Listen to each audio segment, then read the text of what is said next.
Chicago investigators were spending their time puzzling about those issues, and for tonight glued themselves to their sets, becoming part, perhaps, of one of the biggest television audiences in the history of this medium.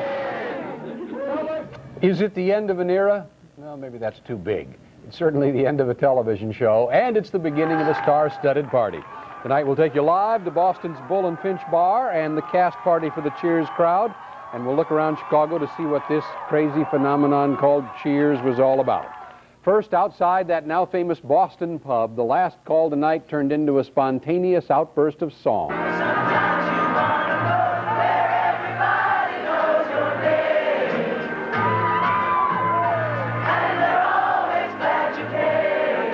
The final cheers for Cheers, an emotional farewell from fans of the long-running NBC sitcom. Several of the cast members waved from windows as they watched the final episode. Cheers fans know the bar has a 2 a.m. closing time, but in Boston, that won't hold up tonight. All over the Chicago area, Norm and Cliff filled television screens tonight. Channel 5's Kevin McCarty is live at the Cheers party in Schaumburg. Kevin? If you get it quiet in here, the question going on tonight is, what do we do on Thursday nights from now on? Well, you can do what I've done. I've got a Cliff lookalike and a Norm lookalike with me, but maybe that's not enough for you. You know, these people are pretty happy about all the partying tonight, but for a lot of people tonight, the last episode of Cheers was like a last visit with good friends and good times.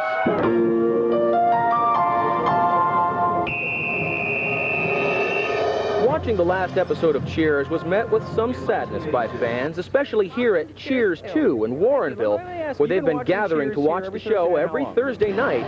Since this place has been open 4 years. What are you going to do now that Cheers is gone? What are you going to do on a Thursday night?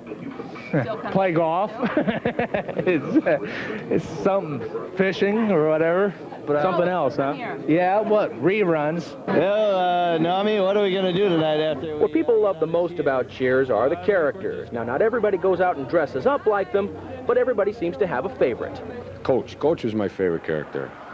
Well, he seemed pretty goofy. Sam. He's just funny. He's always trying out to try to get the women. Woody. It's amazing how someone can be that stupid. I think I'm most like Norm. Why? I like beer. There were a lot of people watching this last episode. Well, business was down at this Fredder's appliance store. It'll decrease a little bit the business because everybody stays home to watch the show. I would.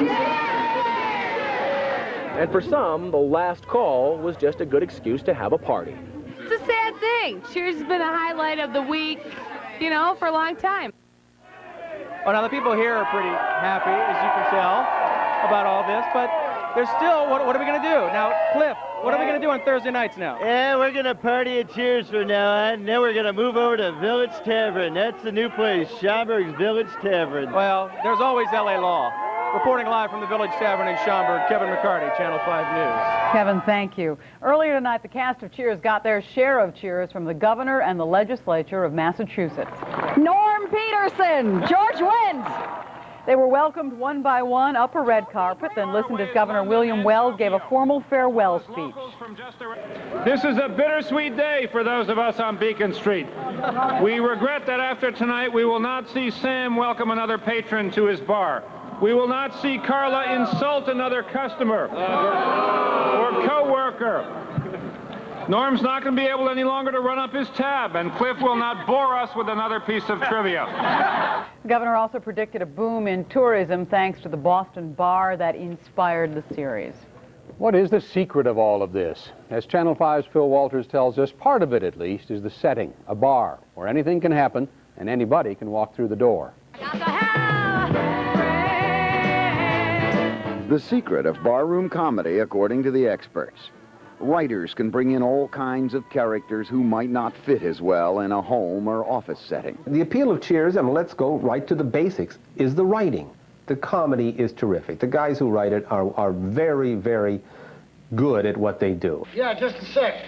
Is there an Ernie Pantuso here? That's you, Coach. Speaking. I think they always shot pretty high with the writing and didn't assume that the audience, wouldn't get something. What'll it be, Nomi?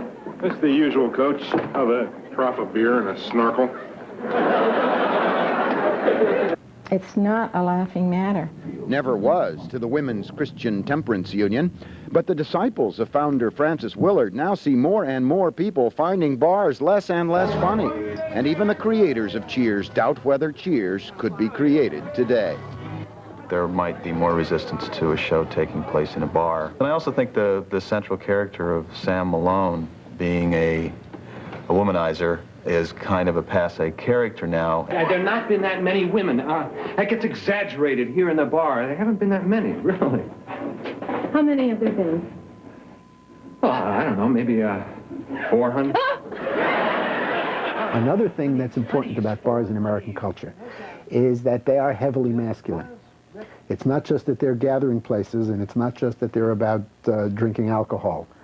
And so they're a place, in a sense, where you might say that the cult of masculinity is maintained and preserved. Good night, ladies. We're going to leave you now. Can I just have my check?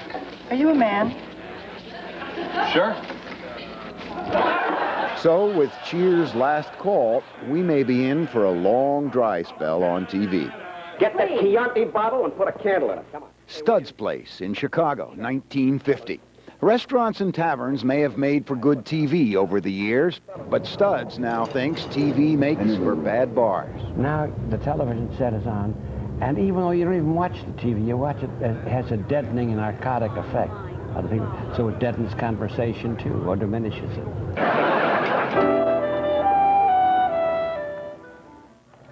Let's switch now live to Phil Walters, who's outside Boston's Bull and Finch pub, where the Cheers hoopla is still going strong. Phil?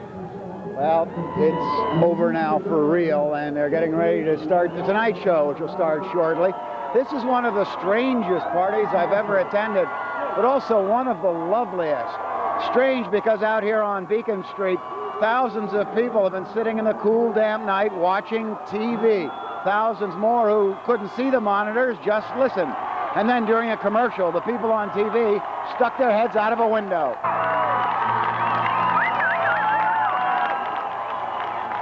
And then they went back inside and reappeared on TV. But there's a gentle, friendly feel out here, too. All these people who have spent so many years watching in small groups or in families or at home or at their neighborhood tavern, all coming together to share it, just the way perhaps the writers might have written it for Cheers. A very nice ending indeed. By the way, the last great famous party in Boston, the Tea Party, was in 1773, and those of you who noticed the error, thank you for listening and watching so closely. And they're leaning out of the window again, and the cheers have begun. The party's going to go on for at least another couple of hours. Back to you in Chicago. Here are supermodel Kim Alexis and Hall of Fame player and coach Mike Ditka.